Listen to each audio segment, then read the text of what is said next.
Hello, नमस्कार दोस्तों।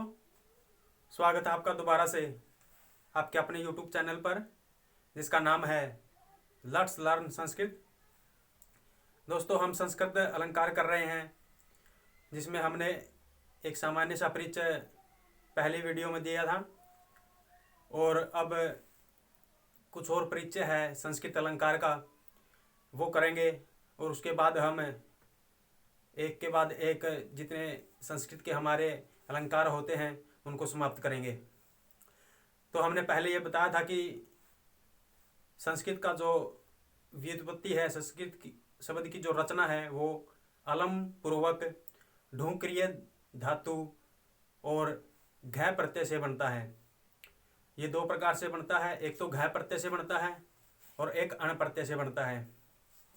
ठीक है, इस प्रकार से संस्कृत अलंकार जो है उसकी रचना होती है।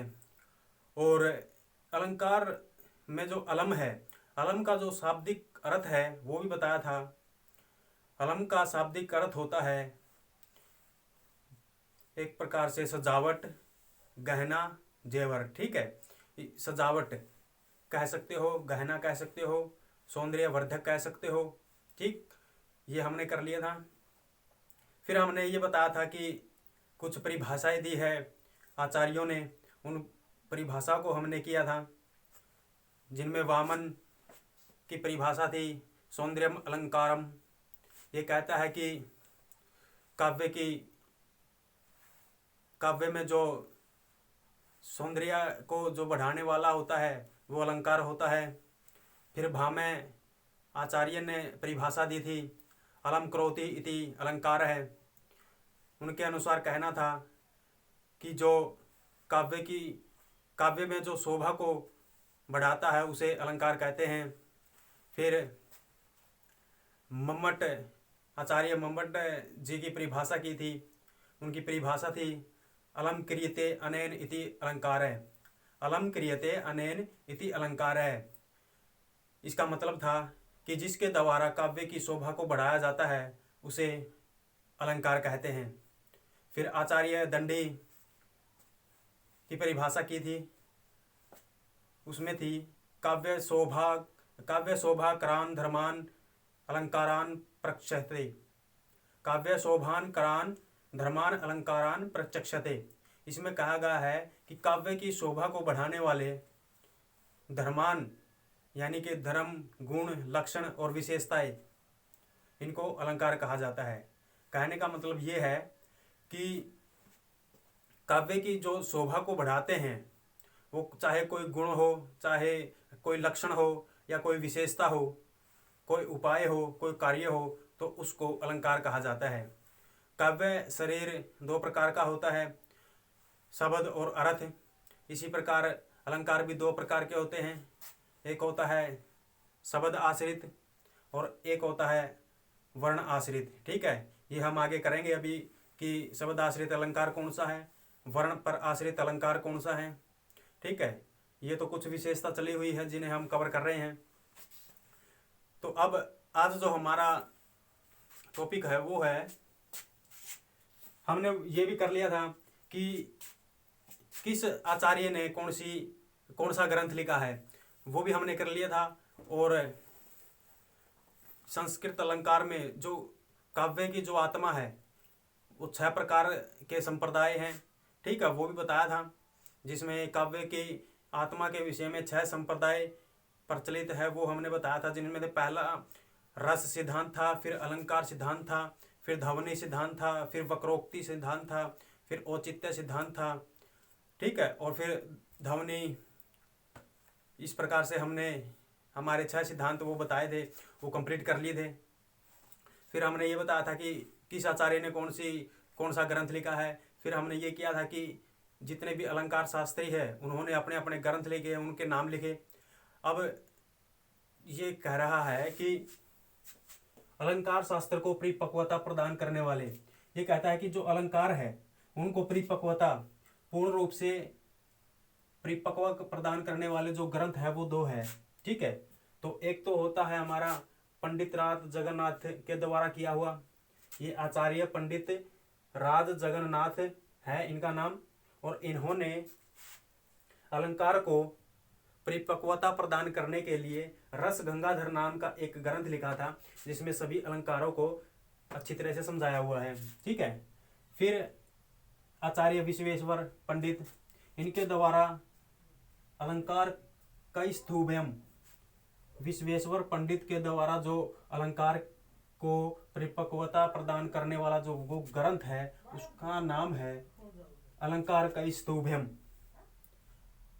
पंडित राज जगन्नाथ ने किया था रस गंगाधर, विश्वेश्वर पंडित जी ने किया अलंकार कैस्तुभ्यम। तो आपसे एग्जाम में ऐसे पूछ सकता है कि जो रस गंगाधर ग्रंथ है वो किसकी कृति है या किसके द्वारा लिखा गया है। तो आपको पता होना चाहिए कि वो पंडित राज जगन्नाथ जी के द्वारा लिखा हुआ एक ग्रंथ है जो अलंकार शास्त्र को परिपक्वता प्रदान करता है। आपसे ये पूछ सकता है कि अलंकार कैस्तुभ्यम, या फिर ये पूछ सकता है कि आचार्य विश्वेश्वर पंडित के द्वारा अलंकार शास्त्र को परिपक्वता प्रदान करने वाला ग्रंथ का नाम बताओ, या फिर कौन सा ग्रंथ है। तो ऑप्शन में आपको मिलेंगे 4, उनमें से एक आपको ये मिलेगा अलंकार कैस्तुभ्यम। तो आपको पता होना चाहिए कि अलंकार कैस्तुभ्यम पंडित विश्वेश्वर जी का है और रस गंगाधर पंडित जगन्नाथ जी का है। ठीक है।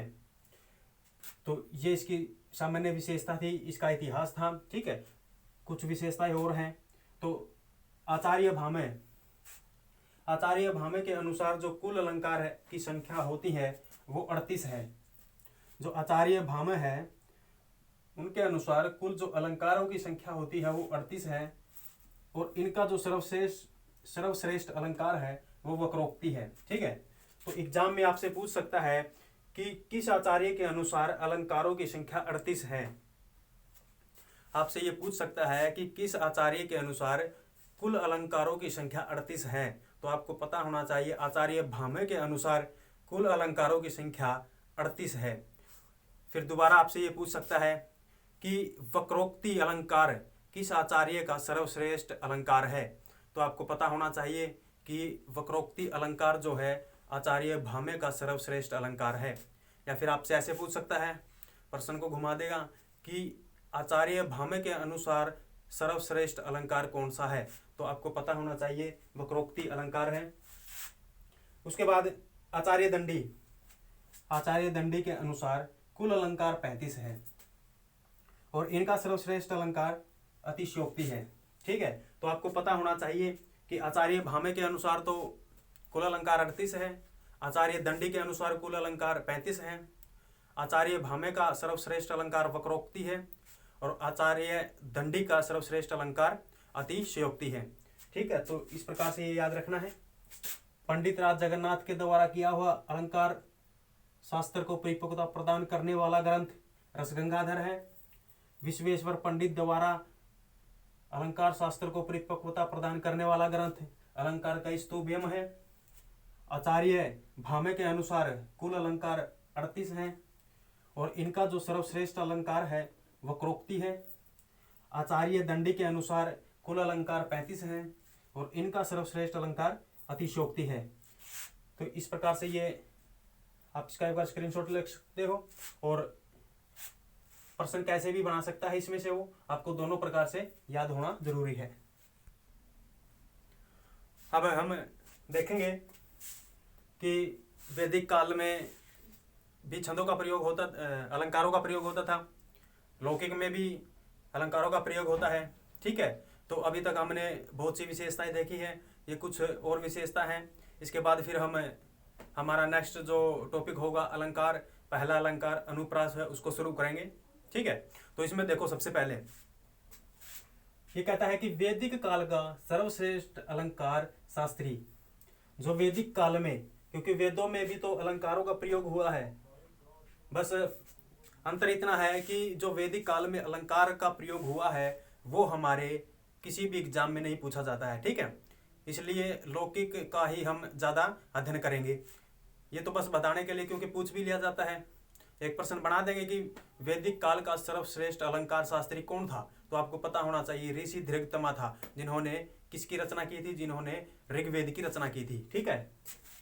तो ये कहता है कि वैदिक काल का सर्वश्रेष्ठ अलंकार शास्त्री ऋषि दीर्घतमा है। ठीक है, अब इसका कैसे प्रश्न बनाएगा वो आपको पता चल गया है।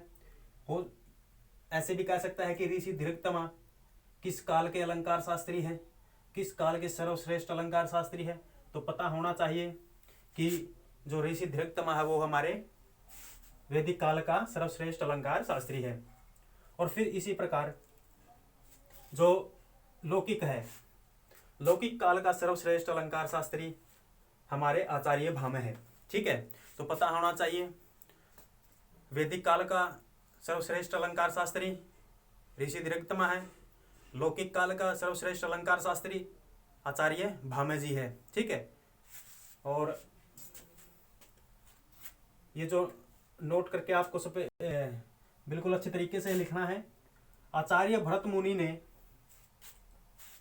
नाट्य शास्त्र में, जो आचार्य भरत मुनि है उन्होंने नाट्य शास्त्र लिखा है। ठीक है, तो उस नाट्य शास्त्र में जो 4 अलंकारों का विशेष प्रयोग किया है, विशेष का मतलब यह है कि 4 अलंकारों का ज्यादा से ज्यादा प्रयोग किया है। भरत मुनि जी ने जो नाट्य शास्त्र लिखा है उस नाट्य शास्त्र के अंदर, उस ग्रंथ के अंदर 4 अलंकारों का विशेष प्रयोग किया है, यानी कि ज्यादा प्रयोग किया है। ठीक है, पता होने चाहिए कि वो 4 कौन से है, उपमा, रूपक, यमक और दीपक। ठीक है, ये 4 प्रकार के हैं, उपमा, रूपक, यमक, दीपक। ये सीरीज वाइज नहीं है, कभी आप सोचो कि पहले उपमा है फिर रूपक है फिर यमक है फिर दीपक, नहीं। आप पहले दीपक, यमक, रूपक का जैसे भी याद करना चाहो कर सकते हो। ठीक है, बस ये पता होना चाहिए कि भरत मुनि ने नाट्य शास्त्र में 4 अलंकारों का विशेष प्रयोग किया है, और वो जो 4 अलंकार है वो है उपमा, रूपक, यमक और दीपक। इसके बाद आता है ऋषि दीर्घतमा। ऋषि दीर्घतमा वैदिक काल का सर्वश्रेष्ठ अलंकार शास्त्री है, और इन्होंने ऋग्वेद में 4 अलंकारों का विशेष प्रयोग किया है। अब वो 4 अलंकार है अतिशयोक्ति, वक्रोक्ति, उपमा और रूपक। समझ गए? सबसे पहले तो ये देखना है कि वैदिक काल का सर्वश्रेष्ठ अलंकार शास्त्री कौन है, ऋषि दीर्घतमा है। फिर ये देखना है कि लौकिक काल का सर्वश्रेष्ठ अलंकार शास्त्री कौन है, आचार्य भामे जी हैं। फिर ये देखना है कि जो आचार्य भरत मुनि ने नाट्य शास्त्र ग्रंथ लिखा है उस ग्रंथ के अंदर 4 अलंकारों का विशेष प्रयोग किया है, यानी कि ज़्यादा प्रयोग किया है। वो 4 अलंकार कौन से है, वो है उपमा, रूपक, यमक और दीपक। ठीक है, उसके बाद ऋषि दीर्घतमा ने ऋग्वेद में 4 अलंकारों का प्रयोग किया है। वो है अतिशयोक्ति, वक्रोक्ति, उपमा और रूपक। ठीक है, इस तरह से ये याद करने हैं। अभी एग्जाम में कैसे पूछेगा वो आप समझ गए हो। वो दे देगा कि अतिशयोक्ति, वक्रोक्ति, उपमा, रूपक, इन 4 अलंकारों का विशेष प्रयोग कहाँ किया गया है, ऐसे पूछ सकता वो। अतिशयोक्ति, वक्रोक्ति, उपमा, रूपक, इन 4 अलंकारों का विशेष प्रयोग कहाँ किया गया है। तो विशेष प्रयोग है तो आपको समझ जाना है कि जो ऋषि दीर्घतमा ने ऋग्वेद की रचना की है उसके अंदर इनका विशेष प्रयोग है। या फिर पूछ सकता है उपमा, रूपक, यमक और दीपक अलंकारों का विशेष प्रयोग कहाँ किया गया है। तो आपको पता होना चाहिए कि भरत मुनि जी ने नाट्य शास्त्र ग्रंथ में इन 4 अलंकारों का विशेष प्रयोग किया है। ठीक है, ये पता होना चाहिए कि नाट्य शास्त्र में विशेष प्रयोग किए गए अलंकारों की संख्या कितनी है, 4 है। नाम पता होना चाहिए, उपमा, रूपक, यमक, दीपक। ऋग्वेद में प्रयोग किए जाने वाले विशेष अलंकारों की संख्या कितनी है, 4 है। नाम पता होना चाहिए, अतिशयोक्ति, वक्रोक्ति, उपमा और रूपक। ये इस प्रकार से थे, आप इसका स्क्रीनशॉट ले सकते हो। अब यहाँ देखो, सबसे पहले तो मैं आपको बता दूं कि अलंकार 2 प्रकार के होते हैं। ठीक है, अलंकार 2 प्रकार के होते हैं।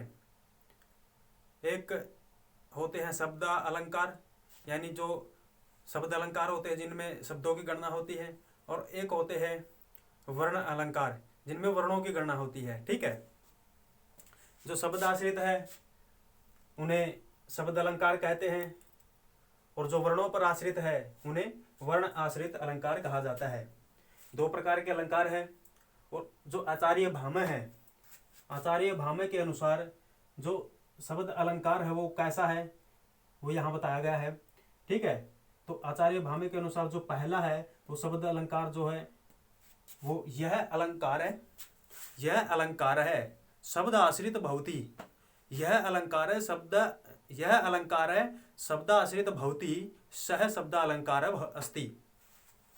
इसमें कहता है आचार्य भामह के अनुसार अलंकार दो प्रकार के हैं, एक है शब्द अलंकार, एक है अर्थ अलंकार, जिनमें अर्थों के हिसाब से अलंकार बताए जाते हैं, और एक होता है शब्द के हिसाब से अलंकार बताए जाते हैं। वो कैसे आगे बताएंगे, लेकिन सबसे पहले आचार्य भामह क्या कहते हैं वो देखते हैं। ये आचार्य भामह जी कहते हैं कि यह अलंकार है शब्द आश्रित भवति सह शब्द अलंकार भवति अस्ति।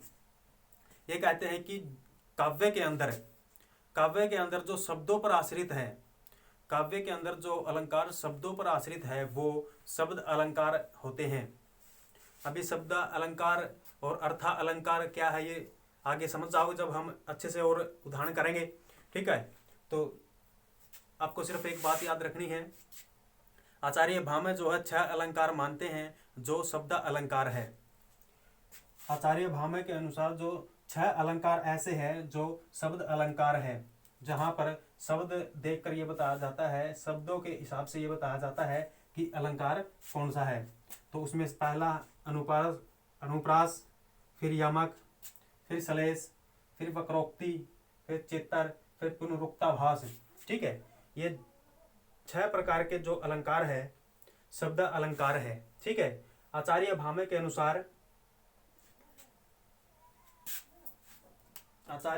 अनुसार अलंकारों के भेद 2 हैं। ठीक है,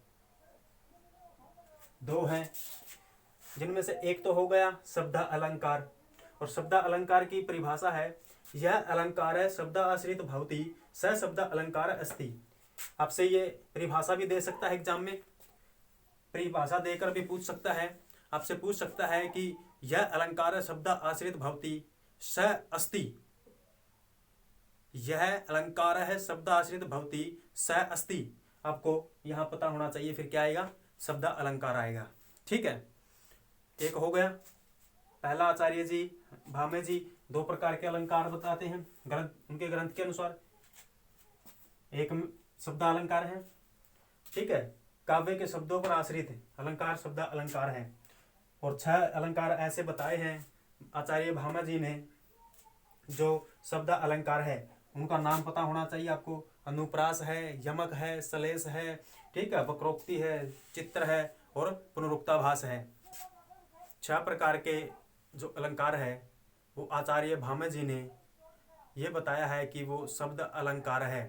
ठीक है, पहला अनुप्रास, फिर यमक, फिर श्लेष, फिर चित्तर, फिर वक्रोक्ति, फिर पुनरुक्ताभास जो अलंकार है वो आएगा। ठीक है, ये पता होना चाहिए संख्या 6 है। ये पता होना चाहिए कि कौन कौन से हैं, अनुप्रास है, यमक है, श्लेष है, वक्रोक्ति है, चित्र है, पुनरुक्ताभास है। संख्या पता होना चाहिए। ये पता होना चाहिए कि शब्द अलंकार किसे कहते हैं। यह अलंकार है शब्द आश्रित भवति स शब्द अलंकार स्ति। ठीक है, तो ये इसका पहला हो गया। अब हम इसका दूसरा करेंगे। तो दोस्तों हमने अभी देखा कि आचार्य भामह के अनुसार 2 प्रकार के अलंकार हैं, जिनमें एक है शब्द अलंकार और दूसरा है अर्थ अलंकार। शब्द अलंकार का हमने पता कर लिया है। अब हम देखेंगे अर्थ अलंकार। अर्थ अलंकार यह अलंकार है अर्थाश्रित भवति स अर्थ अलंकार अस्ति। भी जो अलंकार अर्थों पर आश्रित होते हैं उन्हें या वह अलंकार जो है अर्थ अलंकार होते हैं। देखो, यह अलंकार है अर्थाश्रित है भवति सह अर्थ अलंकार अस्ति। ये कहता है कि यह अलंकार है, जो अलंकार है अर्थ आश्रित भवति अर्थों पर आश्रित होते हैं, स वह यानी कि ये अर्थ अलंकार है अस्ति होते हैं। ये कहता है कि जो अलंकार अर्थों पर आश्रित होते हैं वह अर्थ अलंकार होते हैं। ठीक है, तो काव्य में अर्थों पर आधारित नहीं होगा, यहाँ पर होगा आश्रित, यहाँ होगा आश्रित। काव्य में अर्थ पर आश्रित अलंकार अर्थालंकार होते हैं। आश्रित काव्य में अर्थ पर आश्रित अलंकार अर्थालंकार होते हैं, जिनमें से ये कुछ अलंकार है। ठीक है, पहले बता दिया जो शब्द अलंकार है वो 6 प्रकार के हैं। ठीक है, और शब्द अलंकार ही पूछता है, ये तो बहुत ज़्यादा हो जाते हैं, इसलिए ये नहीं पूछता है कि अर्थालंकार कितने हैं। लेकिन भामे के अनुसार शब्द अलंकार जरूर पूछता है, वो कि कह देगा कि आचार्य भामे के अनुसार शब्द अलंकारों की संख्या कितनी है, तो आपको पता होना चाहिए उनके अलंकारों की संख्या है 6, और नाम पता होना चाहिए। अनुप्रास है, यमक है, सलेश है, वक्रोक्ति है, चित्र है, पुनरुक्ताभास है। ठीक है, इस प्रकार से आपको नाम याद होने जरूरी है। तो इसमें जो है पहला है उपमा, फिर उत्प्रेक्षा, फिर रूपक है, फिर दीपक है, फिर तुल्योगिता है, निदर्शना है, दृष्टांत है, अतिशोक्ति, व्यतिरेक, स्वभावोक्ति, संदेह, भ्रांतिमान, विभावना, विशेषोक्ति तथा अर्थांतर होते हैं। ठीक है, इस प्रकार से ये अलंकार हो गए। इनमें इनका इतिहास था, हमने वो कवर कर लिया। ठीक है, इतिहास कवर कर लिया और इनकी परिभाषा कवर कर ली, और अलंकारों पर लिखे हुए ग्रंथ हैं उनका नाम पता कर लिया, और जिन्होंने ग्रंथ लिखे हैं उनका नाम का पता कर लिया। ठीक है, इस प्रकार से हमने अलंकार के बारे में जो आप कह सकते हो जो इसका इतिहास है, जो इसकी हिस्ट्री है, वो हमने कवर कर ली है। तो अब हम करेंगे हमारे अलंकार, जिसमें हमारा पहला अलंकार होगा अनुप्रास अलंकार। ठीक है, और पहले ही बता दिया है कि अनुप्रास अलंकार हमारा कौन सा है, शब्द अलंकार है या फिर अर्थालंकार है, यह आपको पता होना चाहिए। तो अभी हमने जो किया है वो किया है आचार्य भामे के अनुसार अलंकारों के भेद 2 हैं। ठीक है, पहला है अर्थ अलंकार, पहला था शब्द अलंकार। शब्द अलंकार में इसकी परिभाषा थी, यह अलंकार है शब्द आश्रित भवति सह अलंकार सह शब्द अलंकार है अस्ति। ठीक है, जो अलंकार शब्दों पर आश्रित होते हैं वे शब्द अलंकार कहलाते हैं। और दूसरा था, और उनकी संख्या 6 थी, उपमा नहीं, उनकी संख्या 6 थी, अनुप्रास है, यमक है, सलेश है, चित्र है, पुनरुक्ताभास है। ठीक है, इस तरह से 6 थे वो। और इनमें जो है अर्थालंकार, अर्थालंकार में क्या होता है, अर्थालंकार में ये है कि यह अलंकार है अर्थाश्रित भवति सह अर्थालंकार है अस्ति। जो अलंकार अर्थों पर आश्रित होते हैं वो अलंकार कौन से होते हैं, अर्थालंकार होते हैं। ठीक है, इनमें ये बहुत सी संख्या आ गई है। ठीक है, तो उपमा है, उत्प्रेक्षा है, रूपक है, दीपक, तुल्योगिता है, निदर्शना, दृष्टांत, इस प्रकार से ये आ गए हैं। ठीक है, तो अब हमारा जो नेक्स्ट जो बिंदु होगा वो अलंकार है, वो है अनुप्रास अलंकार। ठीक है, अनुप्रास अलंकार करेंगे। तो आपको यदि इसका स्क्रीनशॉट लेना है तो आप ले सकते हो, एग्जाम में पूछे जाने वाले सवालों में से हैं ये। ठीक है, इनमें से पूछ लेता है। और अब हमारा इतना ही होगा ये, फिर हम मिलेंगे आपसे अगले वीडियो में। तब तक के लिए धन्यवाद।